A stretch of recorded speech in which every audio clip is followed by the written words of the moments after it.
ये आज के सबसे बड़े इंटरव्यू के साथ।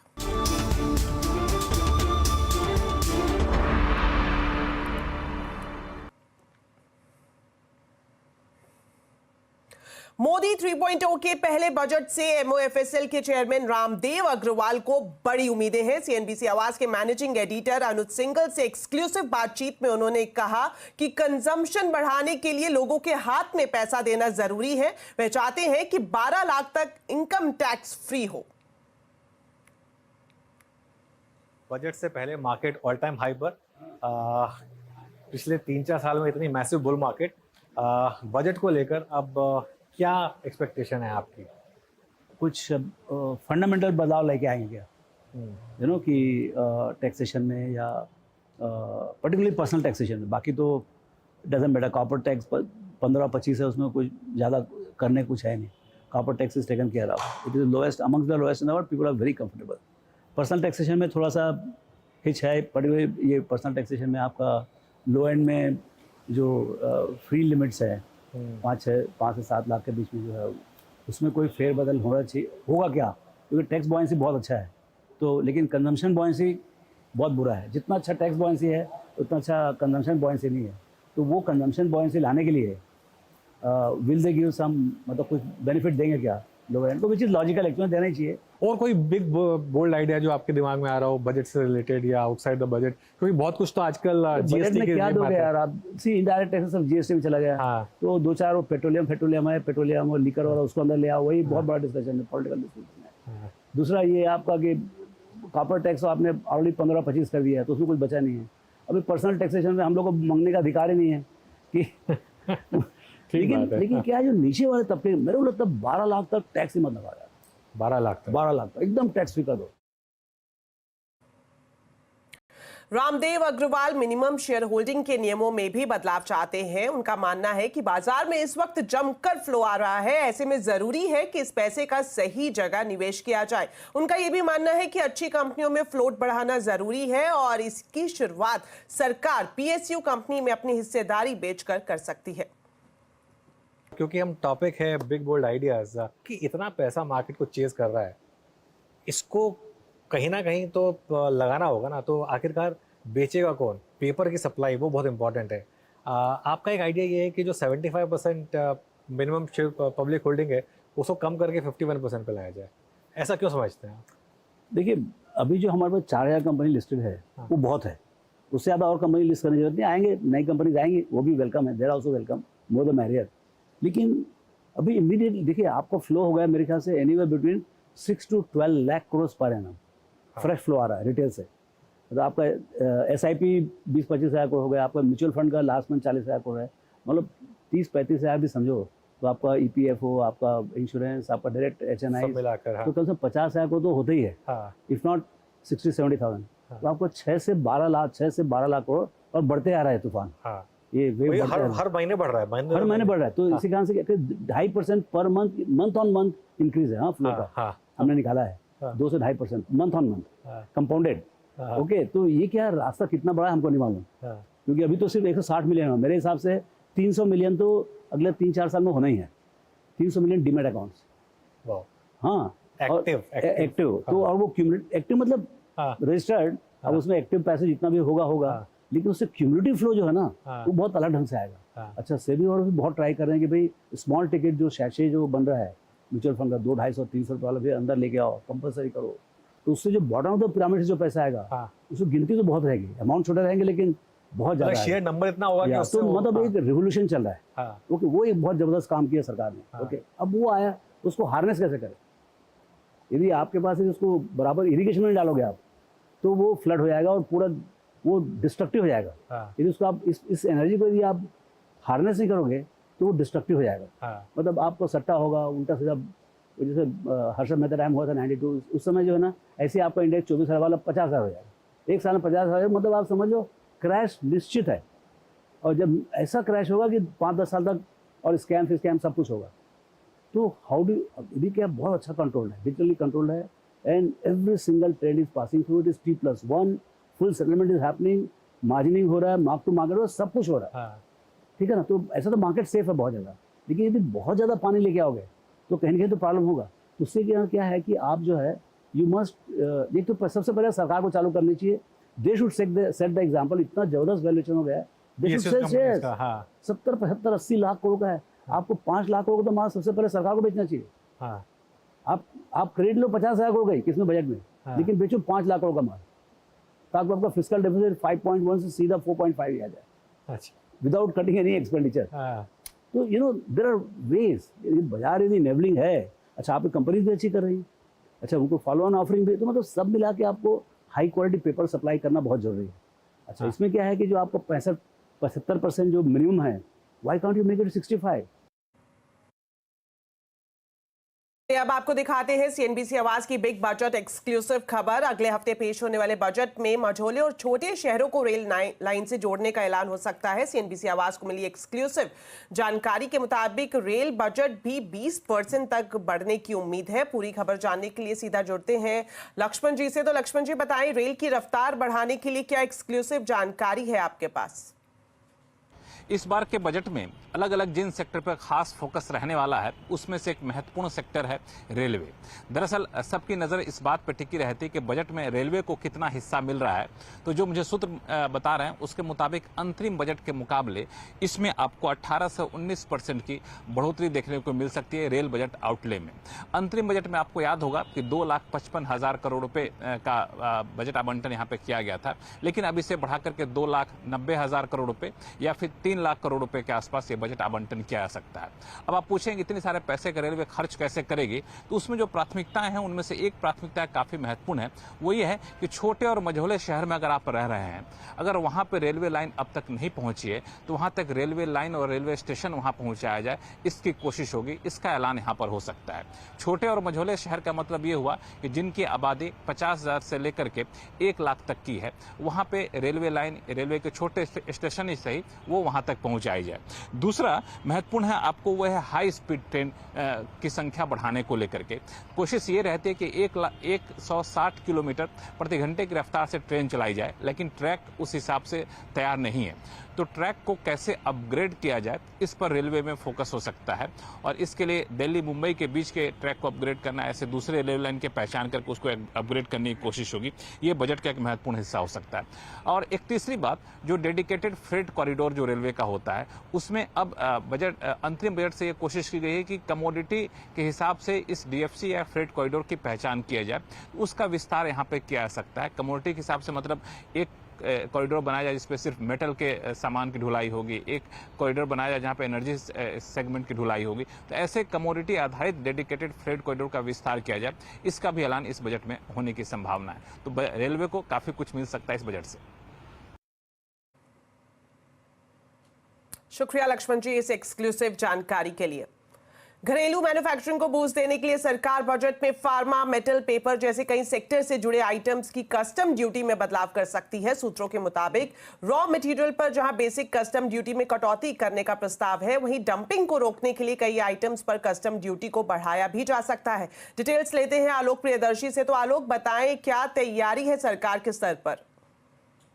बिल्कुल, देखिए सरकार का इस पर बजट में metal, pharma, textile, leather, paper जैसी इंडस्ट्री पर खास फोकस है, ताकि इसके में मैन्युफैक्चरिंग को बूस्ट दिया जा सके, और इसको बूस्ट मिलेगी इंपोर्ट ड्यूटी को फेरबदल करके। तो इंपोर्ट ड्यूटी को लेकर सरकार के पास एक लंबी लिस्ट है, जो हमें सूत्रों से जानकारी मिल रही है कि इसमें खास तौर से जो रॉ मटेरियल्स हैं उन पे ड्यूटी में कमी की जा सकती है। साथ ही जो जहां पर डंपिंग का ज्यादा स्कोप है, डंपिंग ज्यादा हो रही है, वहां पर इंपोर्ट ड्यूटी में बढ़ोतरी की जा सकती है। और कई सारे ऐसे आइटम है जिन पर इन्वर्टेड ड्यूटी स्ट्रक्चर की दिक्कत है, वहां पर इंपोर्ट ड्यूटी को फेरबदल किया जा सकता है। अगर मैं पर्टिकुलरली बात करूं तो सबसे पहले अगर बात करें तो जो कॉपर है, कॉपर के ट्यूब और कॉपर पाइप्स एफटीए के जरिए जीरो ड्यूटी पर इंडिया में आते हैं, लेकिन अगर इसके रॉ मटेरियल की बात करें, जो स्क्रैप वगैरह होता है, उस पर अभी 2.5% से लेकर 5% तक ड्यूटी है। लिहाजा सरकार कॉपर के जो रॉ मटेरियल है उन पर ड्यूटी में कमी कर सकती है, उसको एग्जाम्प्ट कर सकती है। इसके अलावा अगर बात करें फार्मा सेक्टर में, एंटीबायोटिक जो बनाने वाली कंपनियां हैं, उनके लिए जो एंटीबायोटिक का रॉ मटेरियल होता है, उस पर अभी 2.5% का बेसिक कस्टम ड्यूटी है, इसको एग्जाम्प्ट करने पर विचार किया जा रहा है। इसके अलावा पेपर बोर्ड जो जैसे आइटम है, उन पर अभी देखें तो डंपिंग का बहुत बड़ा खतरा है, लिहाजा उन पे जो इंपोर्ट ड्यूटी में उनमें बढ़ोतरी की जा सकती है। टेक्सटाइल, लेदर, एग्रीकल्चर इक्विपमेंट जैसे जो सेक्टर है, जहां पर करीब 14 आइटम हैं, जिनमें देखें तो इन्वर्टेड ड्यूटी स्ट्रक्चर की दिक्कत है। वहां पर इन्वर्टेड ड्यूटी के स्ट्रक्चर को दिक्कत करने के लिए कॉमर्स मिनिस्ट्री की तरफ से प्रपोजल भेजा गया है, ताकि जो रॉ मटेरियल है उन पर जो इम्पोर्ट ड्यूटी हो ज्यादा ना हो और फिनिश्ड गुड्स पे कम ना हो। इसकी वजह से मैन्युफैक्चरर्स को काफी दिक्कत आती है, तो लिहाजा इनके लिए भी जो दिक्कत है उसको दूर की जा सकती है। अगर हम बात करें लेदर सेक्टर भी है, जिसमें कई सारे ऐसे रॉ मटेरियल हैं जिन पर अभी इंपोर्ट ड्यूटी है, और लेकिन देश में उसको मैन्युफैक्चरिंग करने के लिए, बूस्ट करने के लिए उस जो रॉ मटेरियल है उस पे इंपोर्ट ड्यूटी में कमी की जा सकती है। जो एल्युमिनियम, जिंक जैसे आइटम है उनका बड़े पैमाने पर डंपिंग हो रही है, लिहाजा इन पर भी कमी की जा सकती है। शुक्रिया आलोक इस पूरी जानकारी के लिए।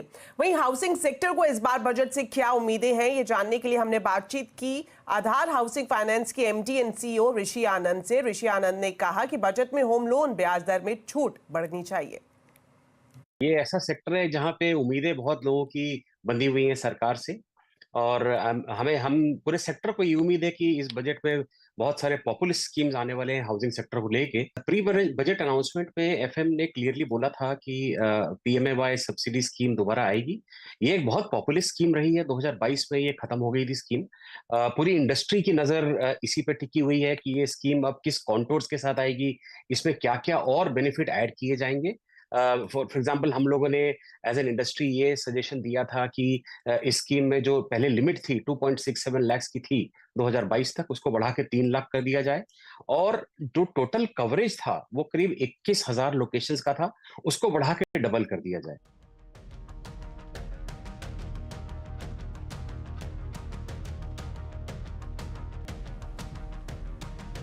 चलिए अब बात करते हैं बाजार की। रिकॉर्ड ऊंचाई के बाद बाजार में कंसोलिडेशन रहा। सेंसेक्स निफ्टी ऊपरी स्तर से फिसल कर बंद हुए। आज सेंसेक्स निफ्टी ने फ्लैट क्लोजिंग ली। सेंसेक्स 52 पॉइंट चढ़कर 80,717 पर और निफ्टी 26 पॉइंट चढ़कर 24,613 पर बंद हुआ। मिड कैप इंडेक्स ऊपरी स्तर से फिसल कर बंद हुआ। मिड कैप की 57,664 पॉइंट पर फ्लैट क्लोजिंग हुई। आज रियलिटी, एफएमसीजी शेयरों में खरीदारी हुई।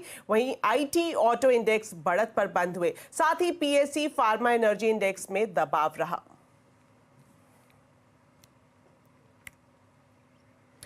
उत्तर प्रदेश सरकार ने ईवी मैन्युफैक्चरिंग और मोबिलिटी पॉलिसी में बदलाव को मंजूरी दे दी है। इससे क्या फायदा होगा, बताने के लिए मेरे साथ जुड़ रहे हैं रोहन। तो रोहन बताएं, यूपी में ईवी की सब्सिडी बढ़ गई है 2027 तक, क्या फायदा होगा इससे? जी, दरअसल ये जो पॉलिसी थी ये बनी थी 2022 में, नोटिफाई हुई थी 2023 में, और इसमें 1 साल का प्रावधान था सब्सिडी के लिए। सब्सिडी 2 व्हीलर के लिए 5,000 रुपए तक और 4 व्हीलर के लिए ये 1 लाख रुपए तक की सब्सिडी देती थी। कुल मिला के जो फंड था 2 व्हीलर के लिए 100 करोड़ का था, जो 4 व्हीलर था उसके लिए 250 करोड़ का था। लेकिन अब सरकार ने इसमें बदलाव किया है, क्योंकि ये जो पूरा फंड है ये पूरी तरह से इस्तेमाल नहीं हो गया, तो इसकी वैलिडिटी 2027 तक कर दी गई है। यानी कि उत्तर प्रदेश में अगर आप 2 व्हीलर या कार खरीदते हैं, इलेक्ट्रिक कार खरीदते हैं, तो आपको सब्सिडी आप 2027 तक ले सकते हैं, बशर्ते जो फंड है ये वो पूरी तरह से खत्म ना हो जाए। तो ये first come first serve basis पे है। करीब 2 लाख के करीब 2 व्हीलर्स को सब्सिडी देने की योजना है और लगभग 25,000 के लगभग इलेक्ट्रिक कार्स को सब्सिडी दी योजना है। एक जो बदलाव किया गया है वो 3 व्हीलर्स को लेकर है। पहले सब्सिडी थी, अब नहीं होगी, 12,000 तक की सब्सिडी को हटा दिया गया है, लेकिन बाकी जो शर्तें हैं वो वही रहेंगी। बस ये है कि वैलिडिटी बढ़ गई है। पिछले साल अक्टूबर तक ये खत्म हो चुका था, इस साल मार्च तक उसका एक एक्सटेंशन मिला था, और अब जो एक्सटेंशन है 2027 तक कर दिया गया है। कोई भी जो यहाँ खरीदता है गाड़ी खरीदता है उत्तर प्रदेश में, इलेक्ट्रिक कार या इलेक्ट्रिक 2 व्हीलर, वो इन सब्सिडी स्कीम का फायदा उठा सकता है। शुक्रिया रोहन इस पूरे अपडेट के लिए। सीएनबीसी आवाज की खबर पर एक बार फिर से मोहर लगी है। आज दूरसंचार मंत्री ज्योतिरादित्य सिंधिया ने टेलीकॉम लीडर्स के साथ एक बड़ी बैठक की। बैठक में आकाश अंबानी और सुनील भारती मित्तल शामिल हुए। सरकार फीडबैक के बाद बड़े रिफॉर्म्स करेगी। इस खबर पर ज्यादा डिटेल्स के लिए जुड़ रहे हैं असीम मनचंदा। तो असीम बताएं, बैठक में किन मुद्दों पर चर्चा की गई और क्या कुछ बड़े फैसले लिए गए? सीएनबीसी वाहिनी सबसे पहले अपने दर्शकों को बताया था कि सरकार टेलीकॉम सेक्टर में बड़े रिफॉर्म करने की तैयारी कर रही है और सरकार ने इसके लिए 6 एडवाइजरी कमेटियां भी बना दी हैं और जल्द ही इन कमेटियों की बैठक होने वाली है। सोमवार को टेलीकॉम मंत्री ने 3 कमेटियों की बैठक ली और मंगलवार को भी दूरसंचार मंत्री ने 3 कमेटियों की बैठक ली। इसके अंदर टेलीकॉम कंपनियों के साथ भी दूरसंचार मंत्री ने बैठक की। इस बैठक में इंडस्ट्री के बड़े लीडर जो है शामिल हुए।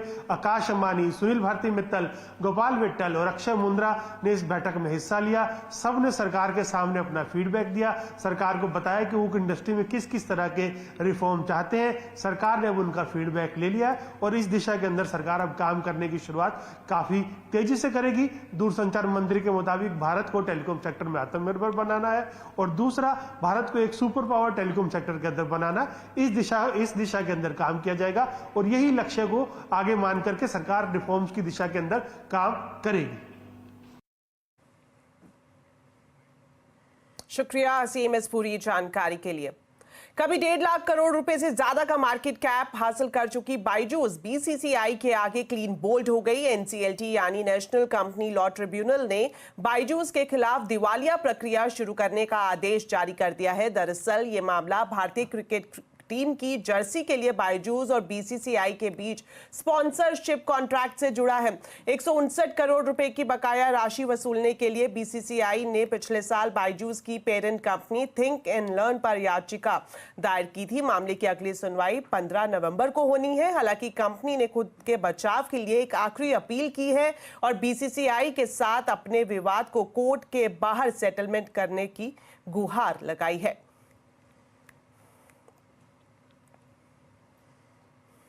चलिए अब बताते हैं आपको आज के कंज्यूमर अड्डा के टॉपिक के बारे में। ओला के सीईओ भाविश अग्रवाल ने कहा है कि देश को विकसित बनाना है तो सप्ताह में 70 घंटे काम करना चाहिए। इससे पहले नारायण मूर्ति भी ये बात कह चुके हैं। आखिर क्या है 70 घंटे काम करने का फॉर्मूला और इसके फायदे नुकसान क्या हो सकते हैं, जानने के लिए जरूर देखिए कंज्यूमर अड्डा शाम 5:57 पर।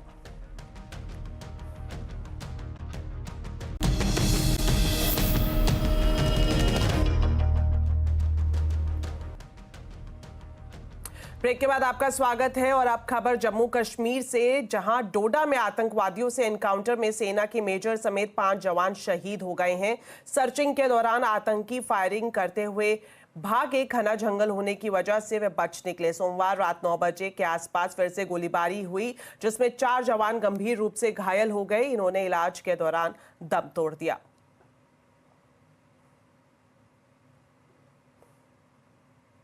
तो इस वक्त ग्राउंड जीरो पर क्या हालात है, बता रही है मेरी सहयोगी कोमल शर्मा। भारतीय सेना के जवान इस समय तस्वीरों में आप देखिए लगातार जो है वो उन्होंने इलाके को घेरा हुआ है। ये घने जंगल है, इस टॉप पे जो है वो मुठभेड़ 12 घंटे से लगातार जो है वो जारी है और ये वो घना टॉप है। हालांकि हमें आगे जाने की अनुमति नहीं है, तो कोशिश करेंगे कि यहाँ से ही हम कैमरे से आपको दिखाने की कोशिश करेंगे कि ये जो ऊपर की टॉप है, ये जंगल की जो तस्वीरें आप देख रहे हैं वो बिल्कुल नज़दीक है, ज़्यादा दूर नहीं है। कुछ ही दूरी पर ये पहाड़ है और जहाँ पर ये हमला जो है वो हुआ है 12 घंटे से ज़्यादा हो चुका है। इन घने जंगलों में लगातार जो है वो हमारे जवान जो है वो पहुंच रहे थे, सर्च कर रहे थे, सुरक्षा बल वहां पर पहुंचे थे, एसओजी के जवान वहां पर पहुंचे थे। लेकिन सर्च के दौरान ही उन्होंने आतंकियों ने जो है वो सेना के जवानों पर फायरिंग की। बदले में उन्होंने भी फायरिंग की। दोनों तरफ से ताबड़तोड़ फायरिंग जो है वो 3 से 4 घंटे लगातार चलती रही। बाद में हमारे जो जवान थे वो जो है वो घायल हुए। तो ये जो इलाका है, यहाँ से कहा जा रहा है, सूत्रों से के अनुसार जानकारी मिली है कि हमारे जो जवान थे यहाँ अपने वाहन में, तस्वीरों में दिखाने जाऊँगी, आशु आप दिखाने की कोशिश करो। ये जो वाहन है इसके आगे वाहन भी नहीं जाते हैं क्योंकि सड़क जो है वो असाधारण सी बनी हुई है। सड़क बिल्कुल ठीक नहीं है, यहाँ से आगे वाहन नहीं जाते हैं। तो ये जो सेना के जवान गाड़ियों के साथ यहाँ मौजूद हैं और बिल्कुल ऊपर जो है वो कच्चे बने ढोक जो आप देख रहे हैं, बहुत ज़्यादा दूर नहीं है, बिल्कुल नज़दीक ऐसे ये ढोक कच्चे बने मकान है जहाँ पर आतंकी जो है वो लगातार सहारा लेते हैं, लगातार छुपते हैं। हाल ही में डोडा में जो मुठभेड़ हुई थी उसमें 3 आतंकी जो ढेर किए गए थे, ऐसी ही बनी कच्ची ढोक में उन 3 आतंकियों को मार गिराया था और बाकी आतंकियों को निस्तेनाबूद करने के लिए सर्च ऑपरेशन जो है उसके बाद लगातार चल रहा है। अमेरिका के पूर्व राष्ट्रपति डोनाल्ड ट्रंप ने उपराष्ट्रपति पद की उम्मीदवारी के लिए जेडी वेंस को चुना है। ट्रंप ने ट्रुथ सोशल प्लेटफॉर्म पर इसका ऐलान किया। वेंस ट्रंप के आलोचक रहे हैं, लेकिन बाद में उनके सहयोगी बन गए। वेंस के पास कंजर्वेटिव वोटर का अच्छा आधार है। वेंस को उपराष्ट्रपति पद का उम्मीदवार बनाने से बड़ी संख्या में कंजर्वेटिव वोटर रिपब्लिकन पार्टी की ओर आकर्षित हो सकते हैं। वेंस वेंचर कैपिटलिस्ट भी रहे हैं, लेकिन वेंस का एक कनेक्शन भारत से भी है। दरअसल वेंस की शादी भारतीय मूल की उषा चिलकुलर से हुई है। उषा ने येल यूनिवर्सिटी से हिस्ट्री की पढ़ाई की और बाद में कैम्ब्रिज यूनिवर्सिटी से मॉडर्न हिस्ट्री में मास्टर्स की। और इसके बाद साथ ही ये भी जानकारी है कि उषा के माता पिता आंध्र के पास कृष्णा जिले के रहने वाले थे, जो बाद में अमेरिका शिफ्ट हो गए।